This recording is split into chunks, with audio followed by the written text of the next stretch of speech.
تعالوا بقى نجهز سفرة كده في رمضان، بسيطة كده وسريعة. وسريعة ليه؟ علشان خاطر التفريزات اللي انت عملتيها هي اللي وفرت عليك الوقت والمجهود.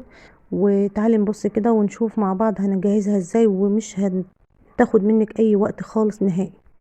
السلام عليكم ورحمة الله وبركاته. ازيكم يا اغلى اخوات في الدنيا؟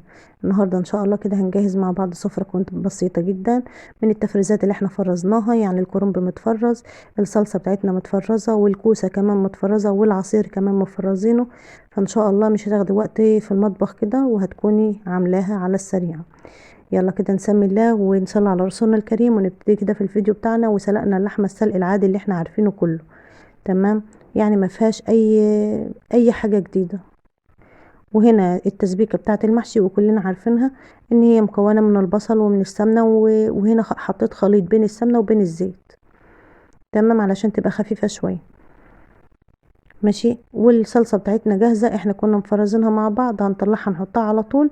بس هنا كان في الثوم الاخضر، حبيت ان انا اوريهولك كده. حبيت اوريك الثوم الاخضر في منتهى الجمال. هنا نزلت بس بالفلفل وبالملح كده، حاجة بسيطة وتبتدي ان انت تعمليها. هنا الثوم الاخضر ده طلع جميل جدا وريحته حلوة قوي قوي، فان شاء الله هنعتمده على طول في المحشي، مش هيقول لا. تمام. كده هنجهز التسبيكه بتاعتنا، وزي ما قلت لك مش هتاخد منك وقت علشان الطماطم بتاعتك متفرزه فجاهزه معاكي. يعني يا دوبك هتاخد لها كده ايه 5 دقايق على البوتاجاز وتبقى جاهزه معاكي.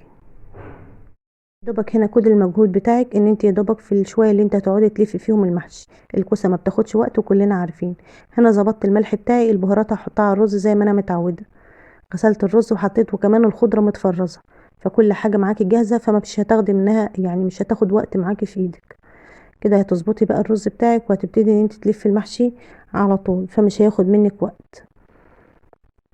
تمام. وهتبقي جهزت الفطار بتاعك. يا ريت لو وصلت معايا لغايه هنا ما تنسينيش في اللايك والاشتراك وتفعلي زر الجرس ان شاء الله علشان توصلك فيديوهاتنا خفيفه كده ولطيفه، يعني شغل البيت اللي احنا بنبقى نعمله مع بعض كده.